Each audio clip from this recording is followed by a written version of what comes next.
All right, so hello, everyone, and welcome. Happy Friday, right? Happy Friday. I pray you all had an amazing day, and better yet, I hope you're doing something fun for the weekend, whatever that looks like.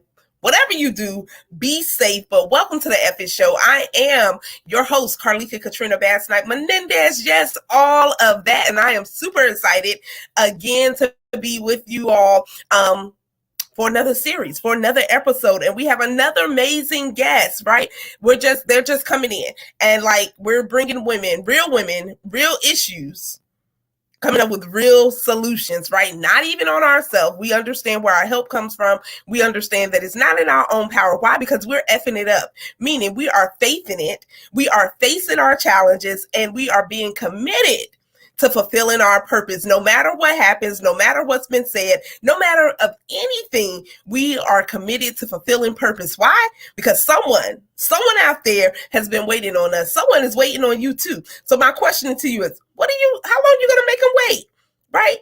How long are you going to make them wait? So to you all who've been joining us every single night, sharing and commenting and engaging. Look, we appreciate you. And so as you come on, say hey, hi, hello, say something. If you're catching this in the replay, you can do the same thing. Let us know where you're tuning in from so that we can connect with you. And so look, ladies, we're in for a treat on tonight. We have a special guest, Dr. Josephine Harris, you all. Dr. Josephine Harris is here with us. And so let me get a few things out the way before I even bring her on. And then you all know I asked her 5 things too. All of the guests are giving me 5 things that they want us to specifically know about them. Yes, they have extensive bios. Yes, I could have read them, but you don't care what's really in the bio. You want to know some specific things about them that's going to resonate with you. And possibly you might even remember some of these things because it's just 5. And so look, before we even bring her on, let me let you know what we have going on. If you're looking for a community and saying, look, I want to be around some like-minded women who are praying, who are saying, you know what, I want to get closer to God, but I also want to grow in my business and my purpose and level up my whole life, right? Then you want to join our community. We invite you. It's just an invitation, no pressure, to Women Who Pray. This is our Facebook community where God is doing some amazing things in the lives of my eye itch, y'all. Anything goes, right? Some amazing things are happening in this community. And so we just invite you to join us. We do have spots still available for our Women Who Pray devotional. So if you're saying, hey, I've always wanted to become an author, there's no hidden agenda. Your investment is what? Only $100. Yes, you heard me correct. There's no other fee that you're going to pay. There's nothing. It's been all up front. And look, we have over 50 something women already who said yes, right? Nobody but God. And we're excited about it. So get into the community. You'll find all that information. If you want to be on the Ethics Show, look, we would love to have you as a guest, or you know someone who may want to be up here. Just inbox me, and I will get the link over to you. Actually, I'll put the link in the comments as well, but we would love to hear your story. We would love to have a transparent, transformational conversation with you. April 19th, you all, it is going down. April the 19th, we have our Epic Boot Camp. And look, ladies are already enrolled. And if you're not enrolled, and what you may be saying, what is an Epic Boot Camp? What is it? Well, if you don't have an Epic attitude, then you need to be in the boot camp. If you're saying, I'm still walking in fear, I'm still living in a box of perfectionism, I need some clarity, consistency, right? And some confidence to go ahead and walk this thing out, then the Epic Boot Camp is for you. It's only for people who are ready to take action. So if you enjoy being stagnant, if you enjoy being miserable, if you enjoy being frustrated, this wouldn't be the boot camp for you. But if you're saying, you know what, I know there's more to me than this, I know that there's some purpose in me and I'm ready to go full out, then we would love to have you. It's interactive. Bring your questions, but look, there's the link. Go ahead and get in there. So without further ado, you all, let me bring on Dr. Josephine Harris.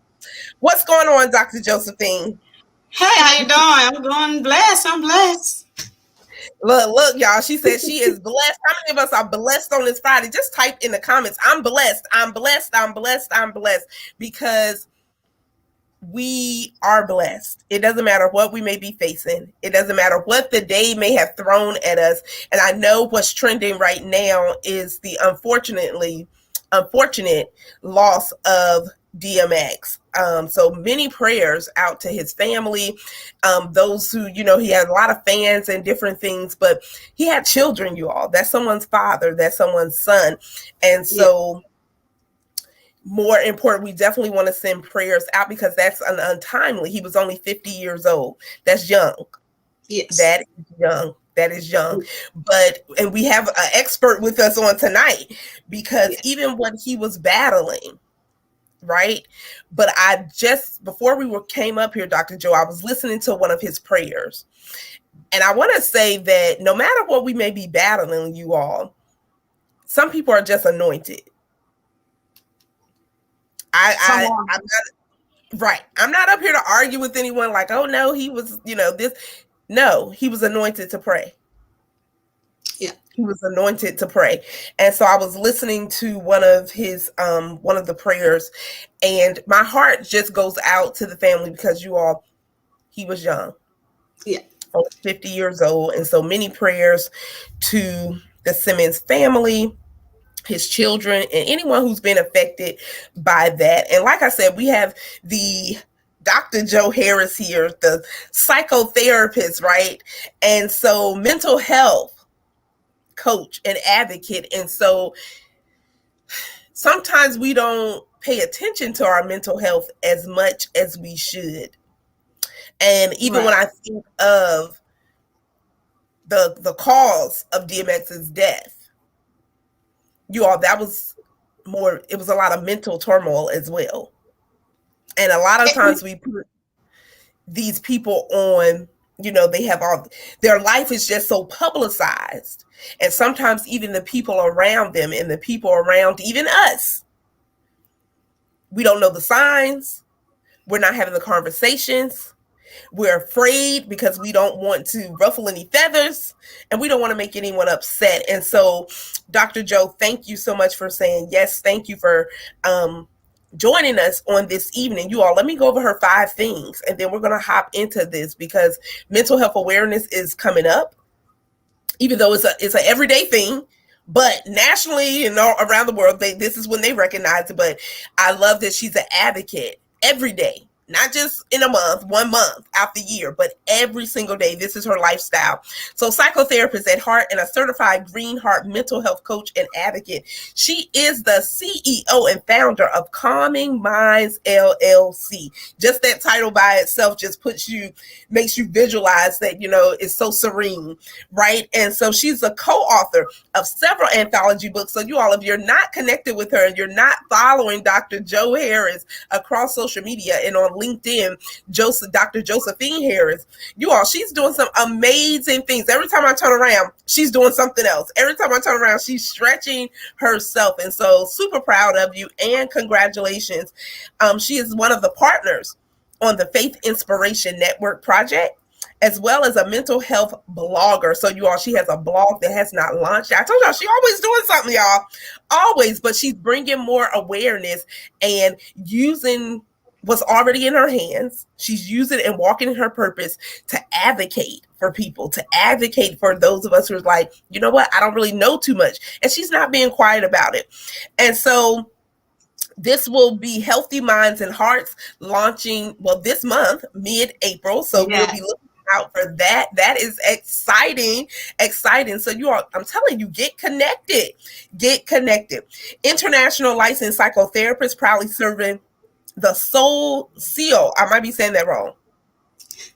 Soul Counseling Center in South Korea since 2018. She is a military spouse. So shout out to all the military women out there. Shout out to those who are in the military serving. We say thank you to you. With a blended family, 7 children and 9 grandchildren. So all the other things that she do, y'all. 7 children and 9 grandchildren. That is a blessing. And she is a vessel of God who is passionate about advocating for mental health and is inherently committed to emboldening of women, particularly military spouses, and that is definitely a niche that needs more advocacy in it, because the military wives be going through. Okay, Yeah. they be going through, and sometimes I understand the services that the military provide on the base. However, because I've attended a few myself, they wasn't really beneficial. So, or a lot of people think they're not a lot of people that really relate to them, or they're feeling ashamed to discuss some of the things that may be going on even in their households or anything, or how they're really feeling because of a plethora of things. So Dr. Josephine, Yes. once again, thank you so much for joining us, and just You're welcome. You're welcome.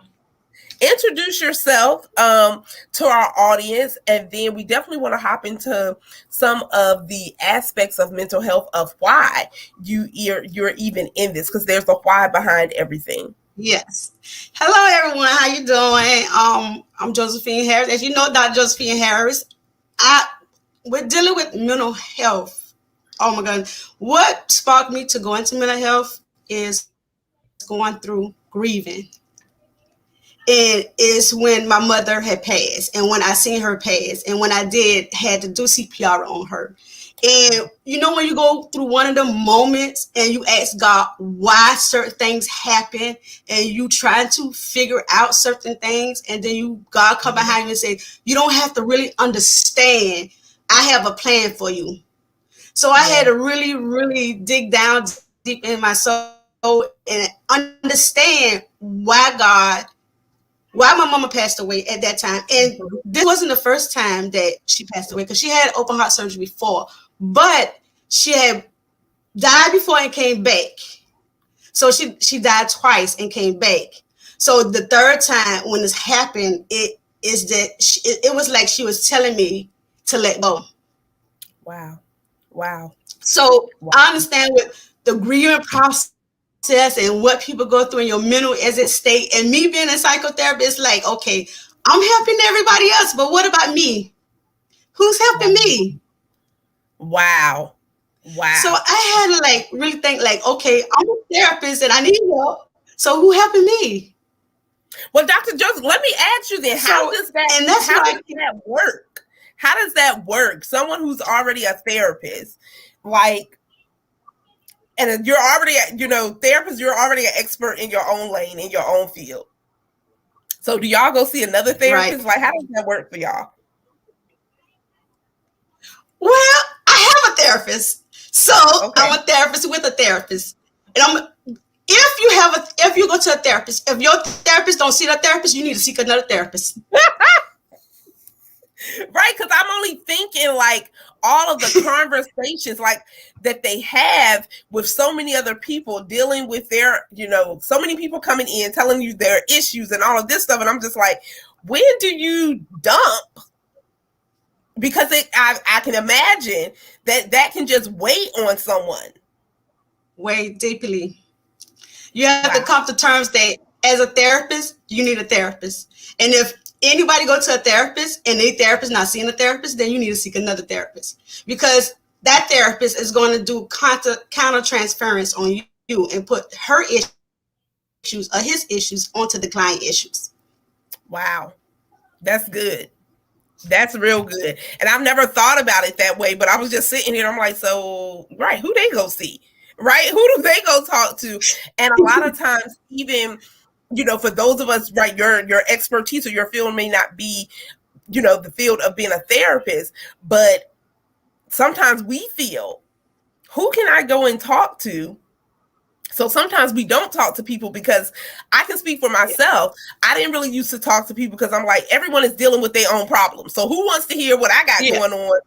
And they dealing with stuff anyway. So let me handle my own stuff, or at least try to handle my own stuff, because I was always thinking, look, I don't know what they're going through either. Like, who want to listen to me? And so I love what Robin just said. Who's helping the helpers? Right. Yeah. Wow. Yeah. Because mental health is very, mental health, it matters. Mental health, and with African American, we tend to see, okay, we're going to pray about it, We don't go to no therapist. We're gonna pray about it, Rick on the run, and let the pastor or the minister lay hands on you, and it's all fixed. Right. Not so But much. it does not work like that. Let's shed some light on the people. Let's shed some light. Yes, we believe in the power of prayer. Yes, we believe that God is a miracle working God. Yes, we believe that when we speak it and different. Yes, we believe all of those things. You all. I am a woman who prays. However, God has blessed people and used people to be vessels, to be right in front of you, to share and to release. Yeah. And so I love what you said, because there's been such a stigma for so many years that if you mention the word therapist, oh my God, you ain't crazy. Someone might be going crazy. You may be feeling like you're going crazy, like you're gonna lose it. And especially in our community. Yeah. One or two things: either people really didn't believe in it, or those who were willing, they couldn't afford it. Yep. Wow. So when your mom, because you all, let's back up some. She said her mom actually had died 2 times. And the third time, her mom just was like, you know what? That was her way of saying so. In that moment, you said because there are so many people grieving. There are so many people who have not even allowed themselves to go through the process of grief. And so we know that grief can kill you. Like literally kill you. Yeah. Selena says, yes, grief is hard. But what I do believe in, what I've seen, even amongst in my own family, a lot of times we don't allow ourselves to go through the process. Okay, it happened. I cried. I attended services. I did this. Or I remember for myself, when my grandmother passed, I had just moved to Georgia. Literally, like maybe 4 days later, we had to hop back on the road and go to Virginia because she had passed away. It didn't really register because once I even got to Virginia, I was just running. Just doing stuff. Go see body, go do this, go do this, go do this. So it really wasn't until I got back to Georgia that I was just like, oh my God, my grandmother's gone. And it felt like a ton of bricks or something had just fell on me, that a couple of days I just felt like I couldn't get out the bed. I felt like I couldn't move. And I was just like, why didn't it really register in that moment? But I think I was just running, getting things prepared, doing so much that when it hit me hard. So walk us, trying to keep yourself busy. Is the avoidance. And with me, when I was grieving, it took me a while. My mama passed in 2008, but I'm just really understanding the grieving. I really am just really trying to go through the process of grieving, and it is 2021. Wow. So I realized in my mind, like, okay, I need to go to a grieving counselor, because I'm not grieving I'm not in the process of grieving correctly. And it's because my mom passed away, then my mother-in-law passed away, then my dad passed away, then my auntie passed away because they got hit by a train. So it was like death after death after death. And it's like, I really couldn't take it in. And I'm like, wow. And it's not resonating with my mind. So in order for me to grieve, and that's how I received my PhD, because I was just keep going to school to avoid grieving. Keep going to school to avoid grieving. I used to write my dissertation. I used to write. And I did that so I won't grieve. Wow. So I kept myself busy. And at the end of the day, I end up with a PhD. Wow. Now that's some busy right there. Because most people ain't gonna keep themselves that busy to actually just keep climbing the ladder in school, right?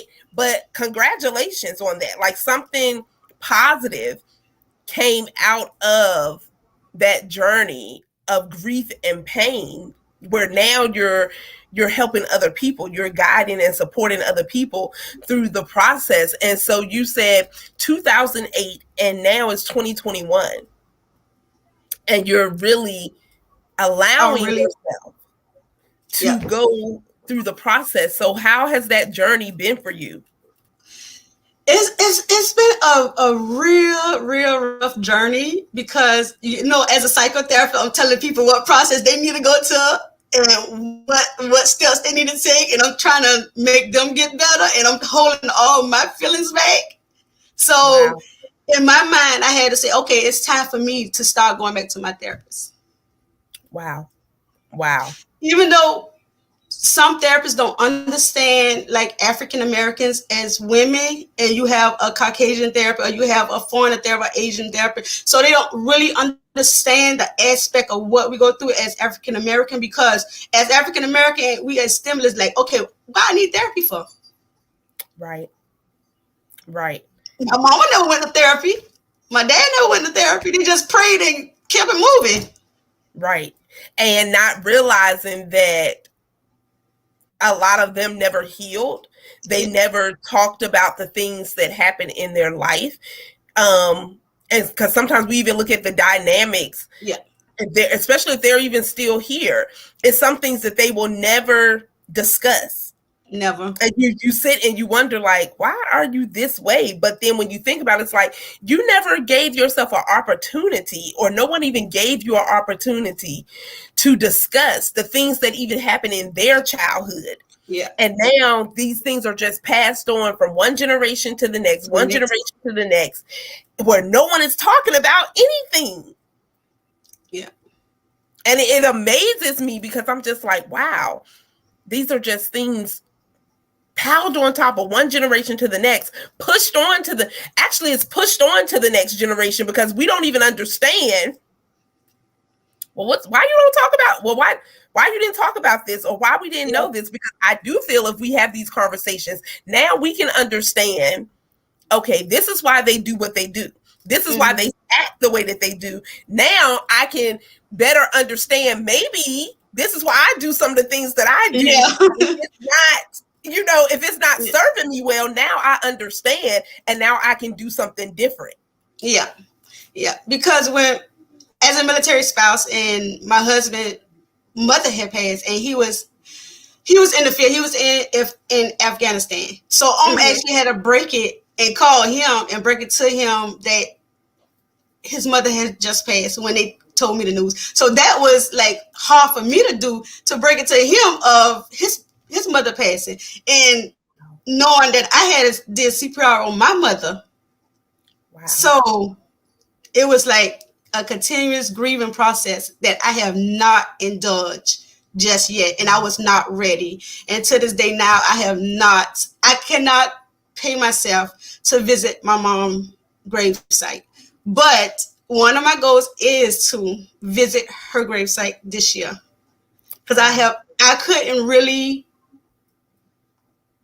be enough to really go and see her grave site, because I was still really thinking like, wow, she's gone. And me and my mother was close. Wow. So it's really difficult. So I'm gonna put it in my mind, and my goal is to visit her grave site this year. Wow. That, you all, and the ladies in the chat, they're like, yes. Selena says, yes, my baby brother passed in 2014, and she still grieved for him. Still. So does that process, does it ever, like, does it get easier? How do we move from, we're going to always miss our loved ones, but how do we move from that place where grief overtakes us? Because some people are grieving to the point where it is really overtaking their life, and they're really just coasting and existing, but they're not really living. Yeah. And me as a psychotherapist, I'm using myself as an example. Me with the grieving process, and I really haven't grieved, and I'm just beginning to grieve now. With the process for me, I had to actually pray, ask God to lead me. I actually had to pray so that I had to be still at first. Be still, stop doing a whole lot of things, listen to what God has to tell me. And I kid you not, when I was praying, it's like my mother spirit was sitting on the bed watching me pray and say, it's okay. Wow. It was okay. It's like a light was just sitting on my bed and said it was okay. So I started grieving the process. I started writing. I started meditating on God's word and asking God to help me through the process. Wow. Because a long time I blamed it God. And I know I was a church person. I go to church every day. I go to church on Tuesday. I go to Sunday school. But I was mad with God. Come on. That's real talk. That's real, y'all, because there are a lot of people who are like, you know what, God, why did you take my loved one? Why did you allow this? And there's so many people who end up turning away. Yeah. Because they're angry. And believe that, you know, God, you know, you took my loved one away from me. And that's why it's just important for us to understand that none of us know. Yeah. None of us know our time. None of us know.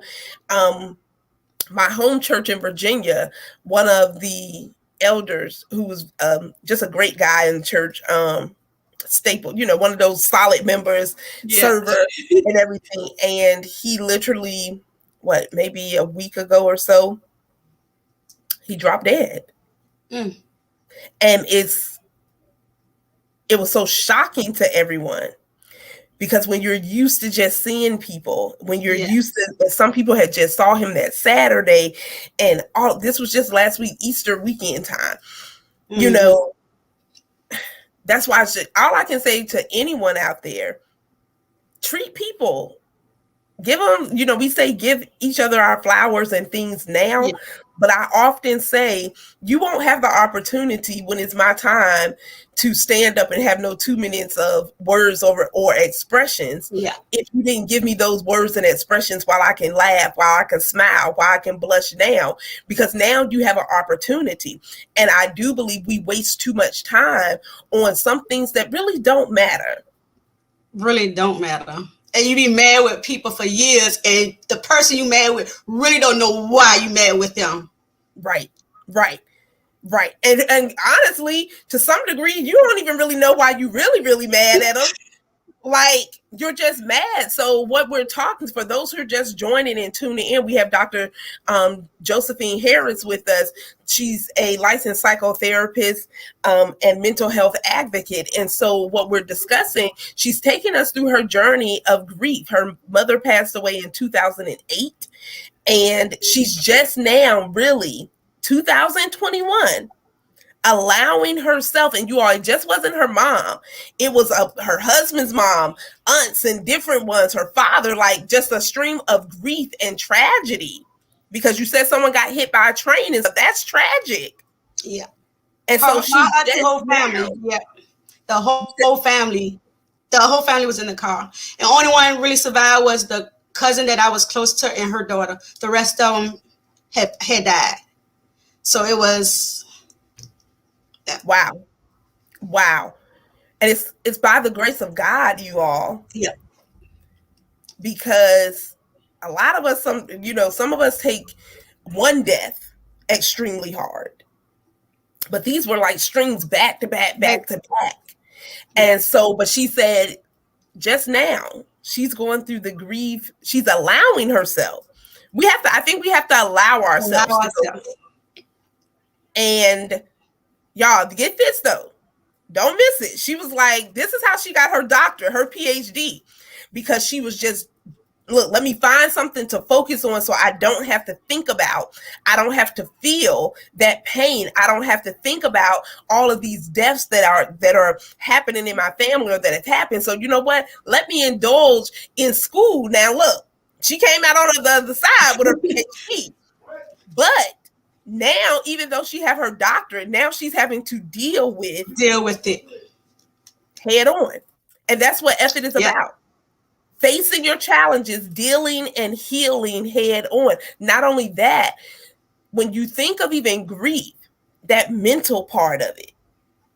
Like I think for a lot of people, it's that mental of knowing I'm never going to see that person ever again. And when I think about sometimes if you sit long enough and allow yourself to go there, just thinking that, wow, I will never hear their voice again. No. And the thing is that I just deleted all the numbers out my phone. Wow. So it was, I had the numbers in my phone and I just deleted the number and the pictures out my phone. So I'm taking myself through the process and accepting the fact that they're gone. You have a family now. You have kids. You have grandkids. So with me getting my PhD, that's keeping me from even hindering a lot of things. So now I'm dealing with it because I'm finished school. Right. Right. So I'm giving people, as a psychotherapist, I'm giving people strategies. I'm giving people education, psychoeducation. I'm coaching them. I'm giving them therapy on grieving, but I haven't grieved myself. Wow. So I'm taking a vacation. So I've been taking vacation, trying to go through the process, seeing my therapist, trying to go through the process of grieving because I'm finished school, and I would say, like, what's next? Right. Right. Do I start a whole nother program? Like, you know what I mean? Like, do I start another program? No, because if I'm really going to help someone else get through this journey, I have to go through the journey because they're going to ask, well, how did you do it? What did you do? And so you said you just deleted phone numbers. How was that mentally for you? At first, when I started deleting the numbers, I kept looking at the picture and then I hit delete it. Then I hit, okay, retrieve. So I'm like, okay, God, help me deal with this process. God, okay, it's time for me to delete my loved ones out of my life because they're no longer here. I have gained a family. I have gained grandchildren. So it's time for me to really focus on them. They have gone and I know they're in a better place, and God has kept them in a better place. So it's time for God to show me that we are in a better place and that I can go through the process with the help of my family. Yes, yes, because I don't think sometimes we realize that until we really start facing something head on, we really sometimes don't even realize how disconnected we really are. Like, and that really goes back to just coasting. Yeah. Like we're existing, we're doing the things because we're responsible people. So you know your responsibilities. You're just doing the things. But there's going to be so much freedom. Right. And I don't want anyone to take like, okay, but she was just, you're never going to forget your loved ones, you all. That's never going to happen. Never going to happen. But what she's saying, I'm allowing myself to go through this process. I'm allowing myself, not just for me though. Not just for me, because someone else, I know a young lady, her mom passed away years ago. She moved into the place where her mother used to live at. Everything the same. She's never got rid of nothing. And I don't know if that's healthy or I don't know. Because I've never been in that space per se. But because I do believe, depending on the relationship and different things, there's a different degree. Yeah.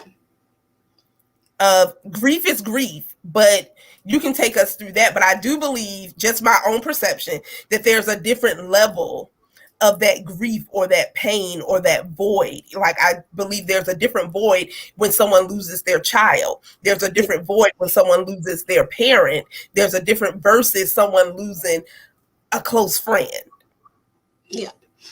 And sometimes with losing a friend, losing a mom, losing a child, sometimes we try and replace it with other things. Like if we have a best friend that we lost, we try and gravitate to another best friend that really is not in our best interest. Wow. But we trying to gravitate to that friend because the friend almost looked like the best friend that passed away. Wow. Wow. And like me, it's like I gravitate to more older women.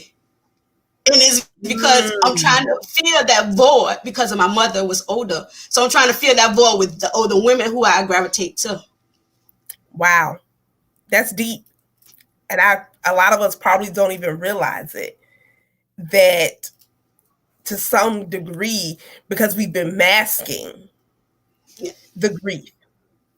like we understand I got to continue doing what I do. I got to continue going to work. I got to continue doing this, and considering, on your at your job or whatever, what they give you, like 3 days, 2 days or something, bereavement, 3 days. And I'm just like, that ain't enough time for nobody really grieving. And then a lot of times no one really ever asks you, how are you doing?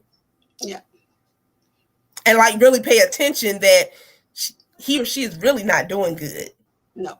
But they're not going to say, you might need to take another day off. Yeah. They ain't finna say that. And like, I think, and sometimes people get, as we grieve, and it's scary for somebody to ask you how you doing, because like, why are you asking me how I'm doing? My mom just passed. My child just passed. Why are you asking me how I'm doing? Do you really want to know how I'm doing? See, we take that in, but it really trying to say, I'm sorry for your loss, but they don't know how to say it. So they ask, how you doing? And with a process with you, when somebody you're grieving, as a therapist, you never ask the person how are they doing. Mm-hmm. That's good. Yeah. So when you grieving, you never ask a person, how are you doing? Okay. So what is it that you would really, because a lot of times we don't know what to say. But sometimes people take that either way too. When people don't say something, yeah, I've seen it where people just don't care. And it's like, no, we care, but we don't really know what to say, because you don't want to be offensive. You don't want to look like you're asking too many questions. You don't want to look like you're trying to invade their space. And then when you're quiet, I've seen it, you're too quiet, then they're like, well, people just don't care. No one cares about my feelings. And it's just like, you kind of just on a seesaw, like, should I say something? What do I say? Do I just give them a card? What do you do? You notice when I was grieving my mother, and I never forget this pastor, she never said how I was doing. You know what she did? She came up and gave me a hug and said, I love you. Wow. And to this day, I still remember her. Wow. She never said how. She never sent a card saying how you doing. She never called and say how you doing. She came up to me and hugged me and say, I love you. Wow. And God is going to be with you. Wow. And I love the aspect of just hugging someone and saying I love you, because sometimes when people are really going through that process, or something like tragic has just happened, sometimes people don't want to hear that. No, I'm praying for you. They don't want to hear that God is, your comforter. And y'all, this is just real talk. Some people don't want to hear that. And they're like, well, if he did this, but he took my loved one away. So I love that aspect of just a hug to say, you know what, I love you. I'm thinking of you. And I can tell you what I don't like. I do not like when people say, I understand exactly what you're going through. And I'm like, you don't understand what that, unless you've literally went through that, unless you've lost your mom, unless you've lost your parent, unless you've had to bury a child, you don't know what people, whether it's a brother or anything, a sister, you don't know, because if you can still call your loved one, if you can still touch them and all, you don't know what that person, look, I'm telling you, that's one of my pet peeves right there. Like that thing. That's mine too. That thing burns me up. And I'm like, how you gonna say? And you want to turn to them, so your mom passed away? And they're like, no. Okay, then you don't know the void. You don't know the hole, that you don't understand what that person is going through. Now, I can put myself there only for a moment, because when I think about if something happened to my mom, when I think about my sister, my brother, my dad, or someone, when I think about that thing, I can be overcome with emotions. Like, oh my God, I talk to my mom every single day, 3-4 times out the day. And the thought of one day not being able to do that, I have put myself there, and tears could just start streaming down my face, because I'm like, wow, Yeah. Someone out there is really grieving because their mother is no longer here. But when people say that, I am telling you, that one burns me up. It burns me up a tad bit because no, you don't know what I'm going through. And it's just like when you go through a domestic violence situation, they say, I understand what you're going through. Have you been there? You have not been there. So it's just like when sometimes as therapists, we get the stigma of, okay, say for instance, when I first started, I was a young therapist. I was doing psychotherapist for a long time. So I was the youngest therapist in my internship. So I was doing therapy with this man. He was an older guy. And he was saying, well, you too young to be a therapist. How you know what I'm going through and I'm 60-something years old? So you have to realize you can't be upset with people. You have to realize that, okay, he's much older, but by my experience and my research, this is what it's telling me. So I cannot say I understand, but I empathize with you. Right. And that's what I always say. I can empathize. I can have that sympathy in different things, but I do not understand what you're really going through. That parent who's lost a child, I don't understand what you're going through because my kids are still running around. I can still touch them. I can still talk to them. I can still hug them. So no, I don't understand your loss, but I empathize with you. I can only imagine. Right? I can only imagine. But when people, I'm telling you, Dr. Joe, when people say that, I just like, you shouldn't say that. Like, you don't know what somebody's going through.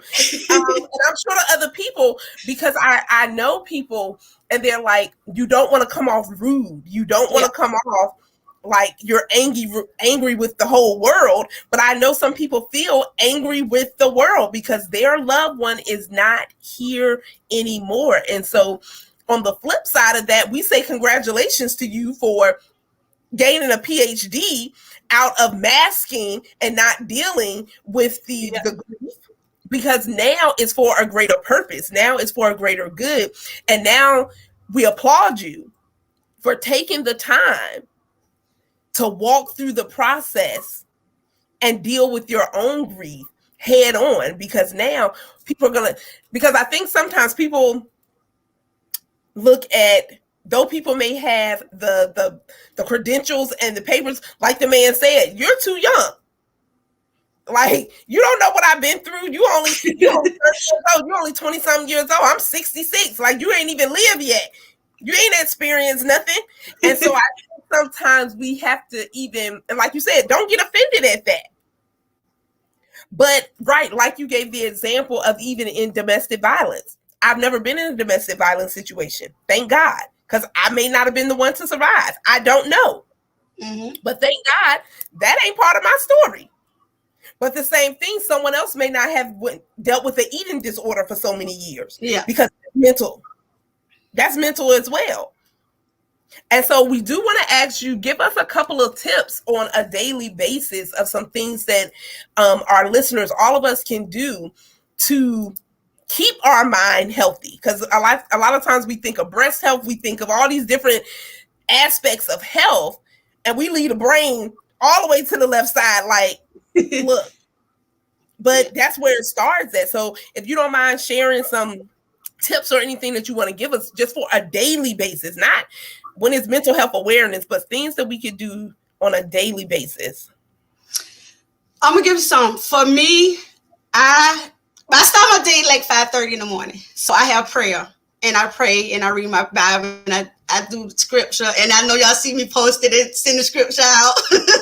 I love it. So that's my day. So and how I deal with that, I pray, I exercise, and I read a lot. So I like poetry, I like romantic books, and I like self-help books. Yes. And I do write poetry. It's just a hobby. So she about to give us some spoken word tonight. So I write and read a lot. and I walk a lot. I'm a walker, so my husband will tell you, "Oh no, you go out by yourself. I'm not going with you today." He look like here. Look here, Forrest. Look here, Forrest Gump. Look, we ain't gonna do this. I love it. I love it. That's amazing though, because I do believe how we start our day.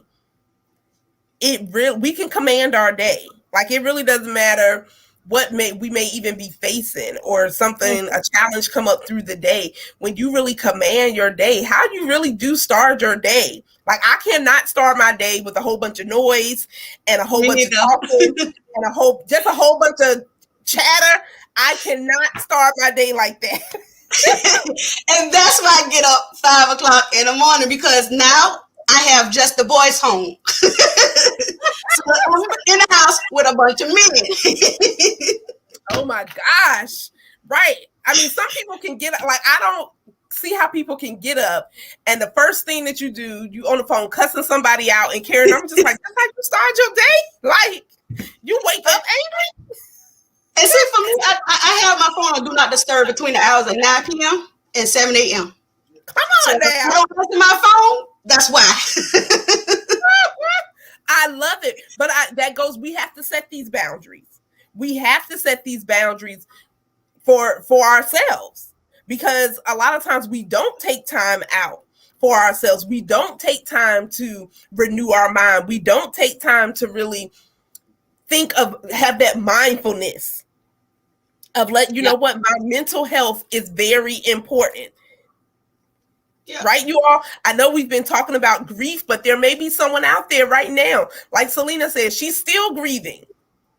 It's someone out there still grieving, and you need to connect with Dr. Harris, and you all may have to walk this journey together. But that's what it's about, upholding each other, finding. And that's why I said, even in our prayer community, when God said everything we need is right in the community, I can't walk anyone through grief. Right. That's not my lane. But there's someone, Dr. Harris, she's in the Women Who's Pray group. You connect with the right people. Number one, people who are healed or even in that healing process, who are going to give you godly counsel. Okay, let's put that in there. And not just telling you stuff just because I think this is what you may want to hear. No, they're going to tell you the truth. And you have to be careful who you tell your business to, because some of them friends, you thinking your friend's going to spread it, and you don't want it. You better be careful who come to your circle, because you don't want to thinking you having confidential information, you telling them how you feel, and they're going to spread through the whole world. Come on. And then you back to the process of trusting. Yep.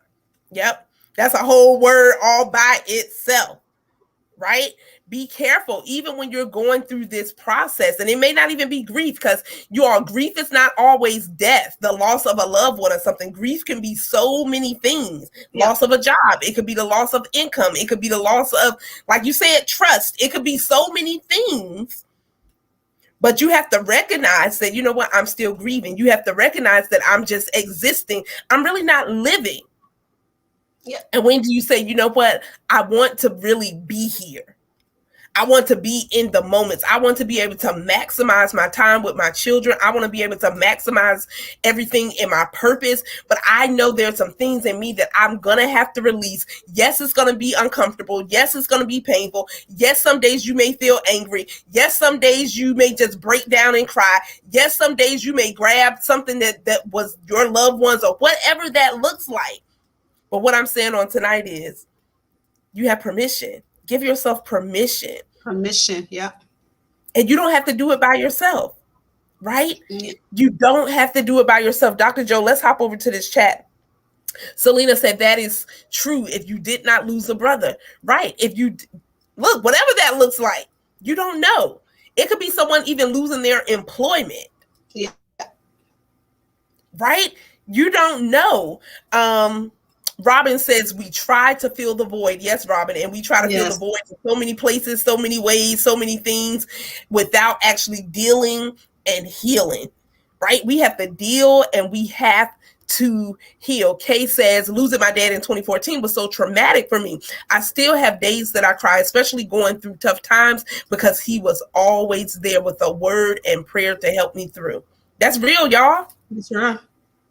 That's real. That is so real. This is why we have to heal, so that we can maximize the time that we have now. Yeah. We have to. Like, it's imperative that we heal. It's imperative because some of us are not maximizing our opportunities. We're not maximizing the time that we could be spending with family and different things, because none of us know. None of us know. No. So what are we going to do with the time that we have? Yeah, one thing I want to say is that get the help. Don't wait like I did, because even though my husband was there for me and I thank him and I love him, but it's like I was drawn away from him, because I was drawn away from the family, because I was stuck in my books, stuck in doing my dissertation, because this is where I'm gonna avoid reality of my mama passing, of my family passing, of my dad passing. So I was avoiding the family. I was avoiding for him talking about it. Wow. And then I think sometimes, even when it comes to the dynamics of relationships that's right in our home,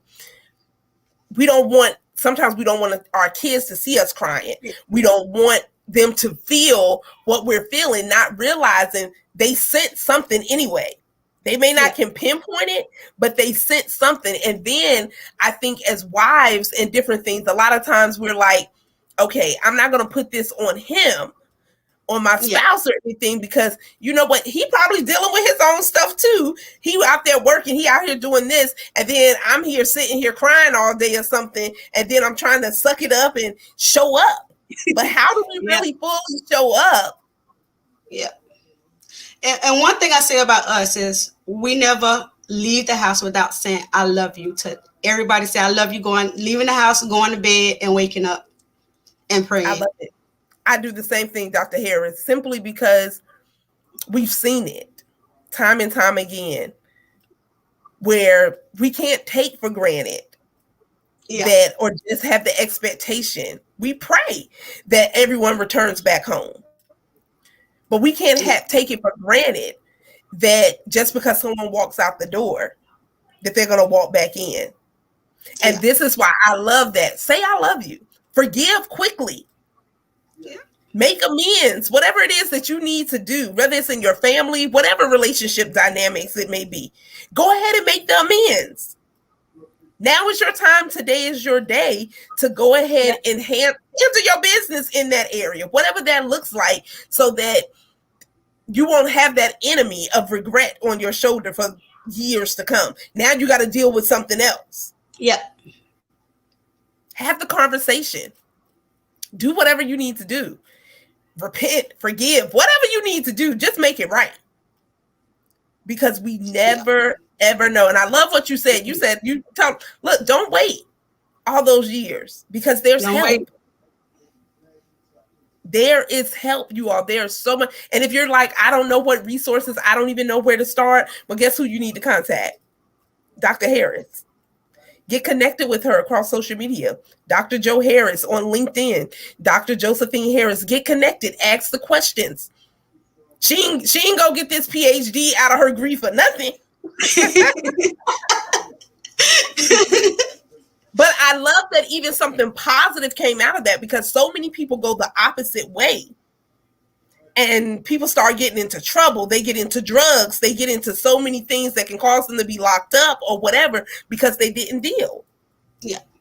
And yes, that is, because there's addiction, all kinds of addiction. And my addiction was school. So I was addicted to school. I was addicted. Okay, I'm not gonna deal with this. I'm not gonna deal with death. I'm just gonna keep going to school. And while going to school, I never collect debt, because my mama left me money to go to school. And she said she knew that I was going to school. But I was going to school because I was trying to get over all this grieving. Wow. Well, that's a blessing. You ain't going to debt doing it. Praise God on that. Look, y'all, like someone take a shout and a praise break on that. But you're right. Addictions come in different forms. A lot of people think, they automatically think drugs, sex, alcohol, and all these things. And I'm like, no, addictions. I was addicted to losing weight. I was addicted to being as skinny as I could possibly be. But even at 80 pounds, I still thought I was fat. Yeah.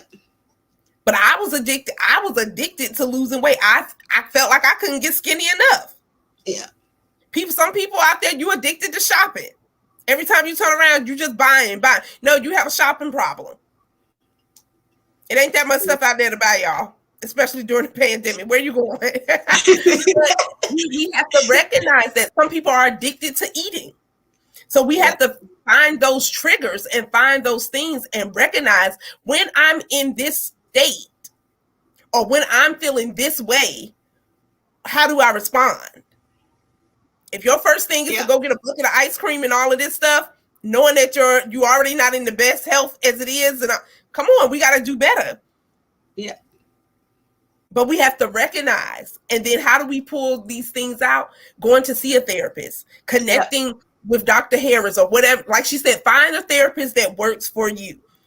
Whatever that looks like. If you don't know how to even research to even look for a therapist, she can give you resources. She can give you information.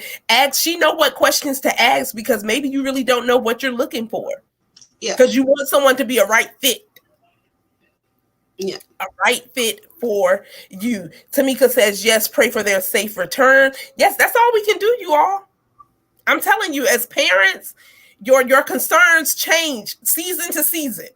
Right? When you was driving them around, now they driving themselves and you like, hey, once you get to your destination, text me. I need some accountability. I just want to know that you made it safe. Yeah. Like the concerns be on a whole nother level, y'all. A whole nother level. And even as adults, like I live 500 and something plus miles away from my mom and my family. But my mom know when I'm out of town. I done told her this the hotel we staying at, this, that, and the third. Like, not because I have to and I'm grown, but it's accountability. I want someone to know. I need someone to put the information out there. Yeah. Tamika says, reach out to those who can help you. And Tamika, that is so powerful. Reach out. Let me read that again. Reach out to those who can help you. Not being a friend. You can be a friend, but you need those who's going to be true, authentic, and will tell you the right thing. Right. Because you might get some people, I love that, who can help you, because everyone ain't trying to help you. Some people like seeing you down. Some people are okay, and they don't even recognize that you're not okay. And some people are just plain nosy. Come on. Say that. What's wrong? What's going on? Girl, no. And after you finish talking to them, guess what they call it? Calling Susan. Girl, let me tell you. Girl, let me tell you. Dr. Joe is going through the grieving process, honey. And let me know. Jesus, you on the line again? Jesus. Hello, Jesus. Right. You're right. We call on Jesus. We call on God, but he's placed people strategically in alignment to serve and support you. And when we don't get away from that servant mentality to say, I am here to serve and support you. That's what it's all about. That's what it's all about. Get the help that you need. If you don't remember nothing else from this video on tonight, get the help that you need so you can get your mind and get your mental state in order. Because that's why some of us stay up at night. That's why some of us are stressed and depressed and everything, because we got 1,001 negative thoughts on our mind that we're not dealing with. Get the help you need. You don't know where to start? Connect with Dr. Harris. Kay Brown says, emotional spending. I've been there. Anything to get that fix, you all of us have something that it may be. I know when I used to get really agitated or upset, I was just going on a cleaning spree. And I'm like that too. Yep. I'm cleaning up everything. I've been and threw away the whole house. I mean, I changed like 4 or 5 rooms around. Like you get this strength, and you didn't move the couch, you didn't move the beds, you didn't clean under the beds, you didn't threw stuff away. Before you look, you got 5 bags for the Goodwill, 5 bags for the trash, and you still ain't tired. But you ain't even tired. So we all have a way that we cope with things. We just want to make sure it's healthy. Yeah. Because some people bury themselves in work. That's not healthy either. No. Make sure it's healthy and get the help that you need, whatever that looks like. And you may be up here tonight, well, I'm not going through anything. Okay, still go talk to somebody to make sure that your mental health is in check. Do a mental health assessment on yourself. If you don't know how to do that, contact Dr. Harris. We have to do it. Because sometimes we'll keep lying to ourselves saying that we're okay. We'll keep lying to and whatever you keep telling yourself, you're going to believe it, even if it's a lie. Yeah. And I used to tell myself that all the time. So that's why it took me so long. I like, okay, I'm okay. I'm used to helping everybody else in the process. Everybody telling me their problems. I like, okay, I'm going to be okay. I just got to help people. I'm going to be okay. I just got to help people. Not knowing it's taking a toll on my body. Yep. Not knowing my mental health is stable. Not knowing I'm a psychotherapist and I'm trying to help people, but I'm in the need of help. Wow. I watched one of Tasha Cobb's concerts online, and she was saying she was so broken and depressed when her father passed. And while she was up here ministering to other people, let's be real, y'all, it's people in the church depressed too. It's people in the church who serve the Lord. They love God. They are saved, sanctified, filled with the Holy Ghost, fire-filled, baptized, the whole nine. And they're depressed. And they're grieving. And they're going through. And their mental health is just plumbing down right in the body of Christ. But what I've noticed, even in the church, we don't talk about mental health. Nope.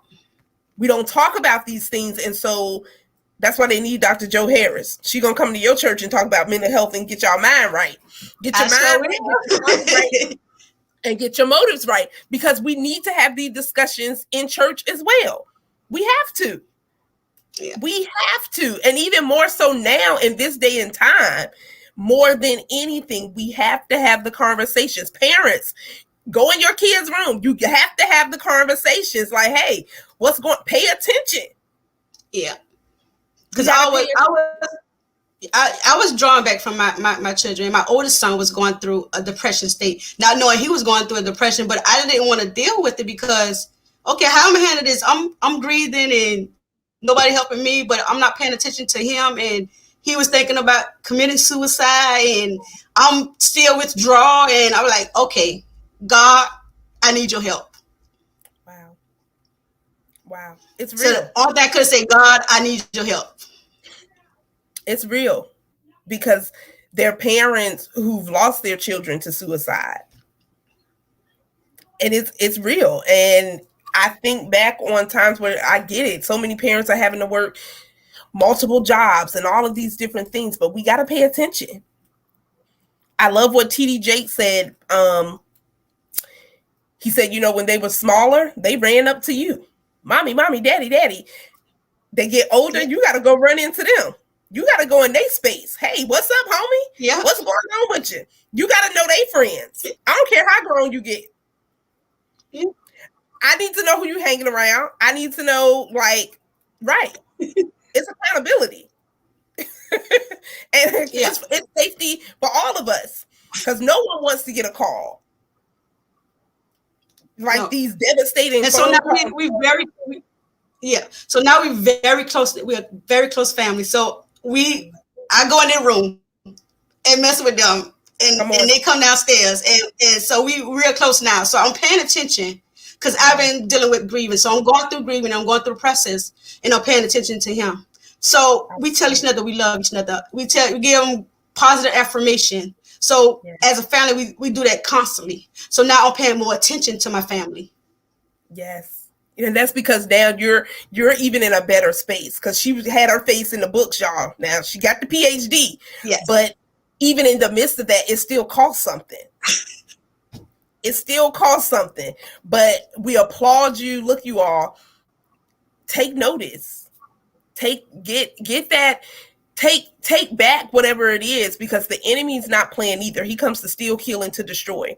And he meant for all of that to destroy Dr. Harris. He meant for all of that to get her way off track, get her maybe in a mental hospital, whatever that looks like. He meant for that depression, and he meant for that, for her not to be paying attention to her son, so that oh my God, did he just commit? Right, he meant for that. But look, we speak over those spirits. We call out those spirits of depression, anxiety, and grief, and all of these things that are keeping us bound. That now we're gonna deal with it. We're going to deal. And she was so vulnerable. She was so transparent to say, you know what, though I am a psychotherapist from 2008, it's 2021, and I'm going through the process. Meaning you're not out there by yourself. Someone else needs to join and go through the process. And so Tamika says, yes, speak. It's the nosy folks that tell all your business. Keith Harris says, speak. He says, you go, Dr. Joe. She keeps moving the furniture. Cleaning here too. Yes, a lot of us just get to cleaning. We scrubbing walls, we scrubbing baseboards, we doing it all. And so I've also gotten on the PC to work with no breaks, right? We indulge things. We indulge. And so we have to take it in. So much of everyone's issues can be a burden if you don't perform proper self-care for yourself. So true. So true. That's why you have to know when enough is enough for you. You have to know when enough is enough. Is Keith Harris your husband? Keith Harris says she keeps moving the furniture. Well, it's all right. So look, you all, if you all have any questions or anything, make sure that you connect with Dr.